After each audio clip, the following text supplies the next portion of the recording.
Ba't naman kasi pumayag ka na gumawa kayo ng skandal? Kaya lang what to do, nandyan na yan.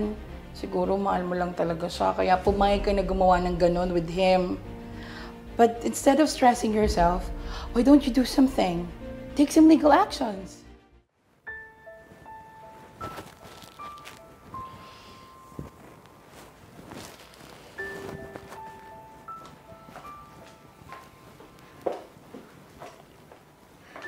Paano mo nalaman na dito ako nagtatrabaho?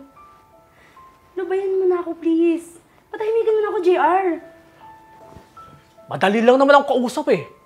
Ibigay mo lang kung anong gusto ko. Di tapos. Kaso nagmamatigas ka pa kasi. Please, hina mo yung boses mo. Andito ka pa naman sa office namin. Tsaka pa kami makarinig sa atin. At baka kasi nagpunta ka pa dito. Sabi ko naman sa'yo, madali lang naman akong kausap eh. Basta ibigay mo lang kung anong gusto ko. Alalahanin mo.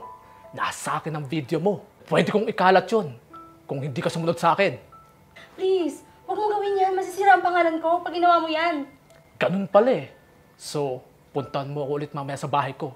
At gawin natin ulit yung... alam mo na. O sige, hintay mo yung tawag ko sa'yo mamaya. Sige na, umalis ka na. At huwag ka na pumunta dito ulit, okay? Huwag mo akong uutakan. Dahil kapag hindi ka sumipot mamaya, alam mo na ang kasunod.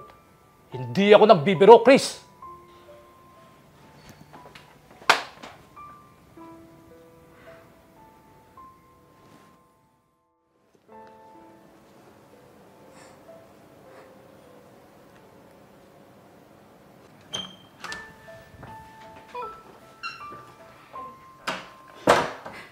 Hoy girl! Ba't ka umiyak? May problema ka ba? Actually, hindi ako okay. Why? What happened? Ang totoo, ginugulo pa din ako ng ex ko. Binablackmail niya ako. Pag hindi ko daw susundin yung gusto niya, igagalit niya yung video namin. Ha? Anong video? Oh my God, don't tell me. Meron kayong scandal ng ex mo? Yan na yung pinakamalaking nagawa kong pagkakamali sa buhay ko. Yung pagkatiwalaan ng hayop na lalaking yun. Hindi ko naman kasi akalain na gagawin pa rin yung pamablackmail ng video namin. Ba't naman kasi pumayag ka na gumawa kayo ng skandal? Kaya lang what to do, nandyan na yan. Siguro mahal mo lang talaga siya, kaya pumayag ka na gumawa ng ganon with him. But instead of stressing yourself, why don't you do something? Take some legal actions. Yun na nga eh. Wala na akong ibang maisip na paraan para tigilan niya yung pamablackmail sa akin. Actually, natatakot na ako. Kasi ginagamit niya yung video para lang may mangyari sa amin. Kahit matagal na kami walang relasyon.